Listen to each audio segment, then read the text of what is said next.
Começamos o bloco 2 da entrevista com o ex-deputado federal João Paulo Cunha. Se não assistiu ainda o bloco 1, volta aí na lista dos vídeos, pega o vídeo do deputado, assiste, o assunto está muito interessante para dar continuidade neste bloco.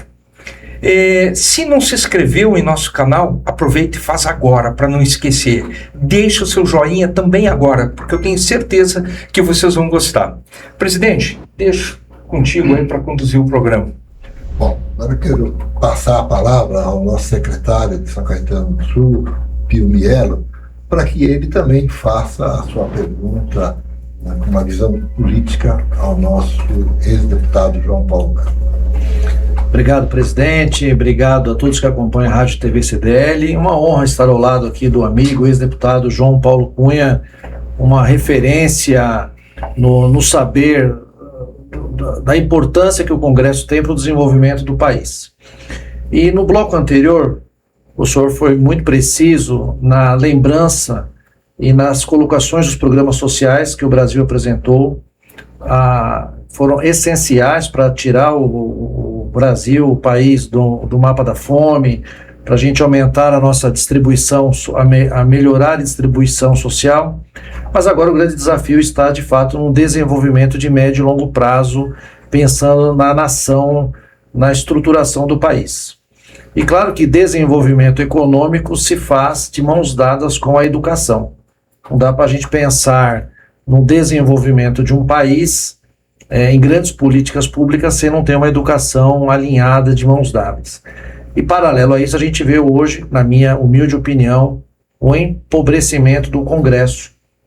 Não faço aqui juízo individual a nenhum nome, mas é natural que há muito pouco debate em razão de outros momentos que nós já vivemos. Então, como o senhor encara o desafio de pensar no desenvolvimento de longo prazo, associando a um desenvolvimento educacional do Brasil, principalmente educação base, com o Congresso que por muitas vezes não se mostra preocupado em grandes debates e sim preocupado com grandes likes. Essa é a impressão que a gente tem.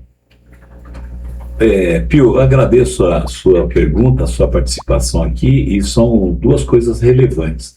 A primeira é a educação.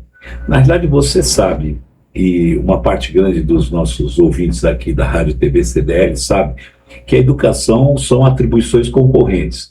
A atribuição do município, a atribuição do Estado e a atribuição nacional.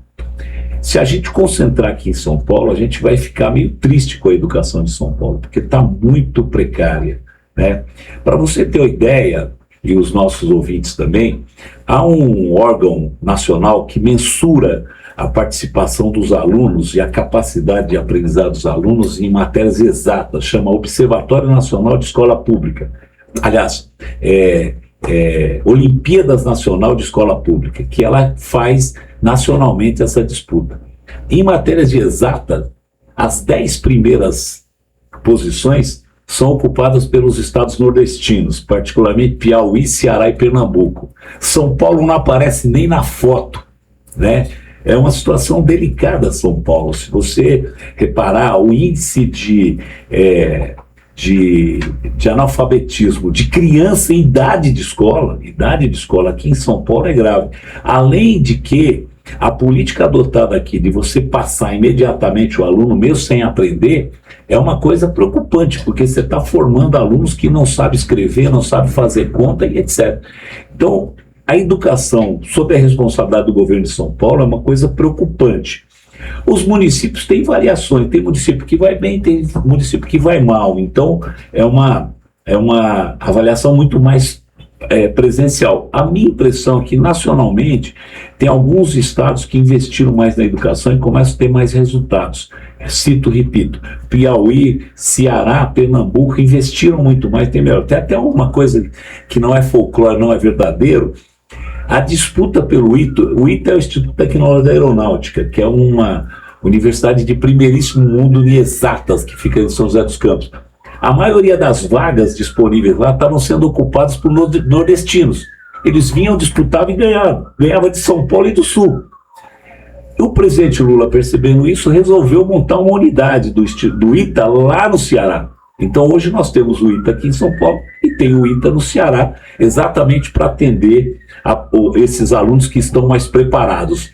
O Sudeste e o Sul, infelizmente, comparando com o Nordeste, do ponto de vista da educação, eles estão ficando para trás. Agora você veja, no plano federal, tem algumas coisas boas. Pio, vou te dar um dado. Entre 1908, começo do século XX, a 2002, o Brasil fez 100 escolas técnicas. A primeira foi com Campos Salles, 100.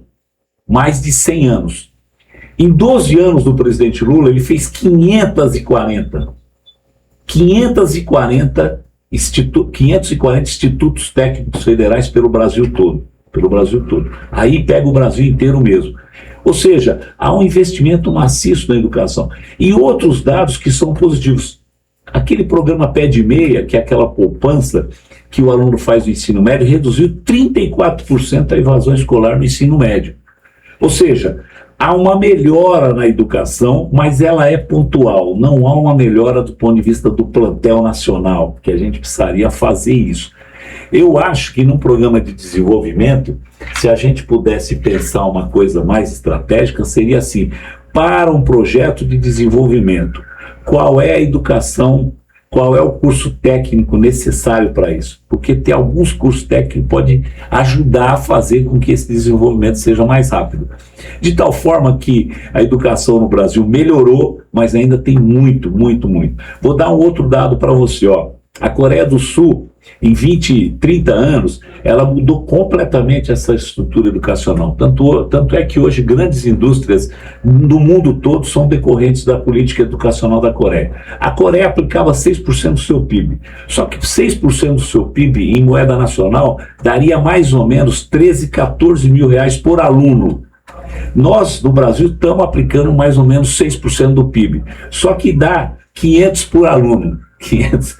Então, para você ver a diferença, né? Então, é uma diferença grande que faz com que a nossa educação tenha problema. A qualidade do Congresso, infelizmente, o saudoso presidente Ulisses Guimarães dizia o seguinte: quando as pessoas iam criticar o Congresso Nacional em 82, 86, ele falava assim, ó, você está criticando esse Congresso? Espera para você ver o próximo.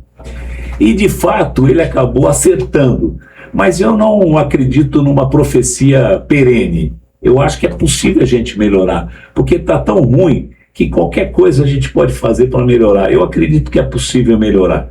E eu acho que melhora de duas formas, mudando as pessoas e tentando mudar a pauta. Então eu sou otimista com o próximo Congresso.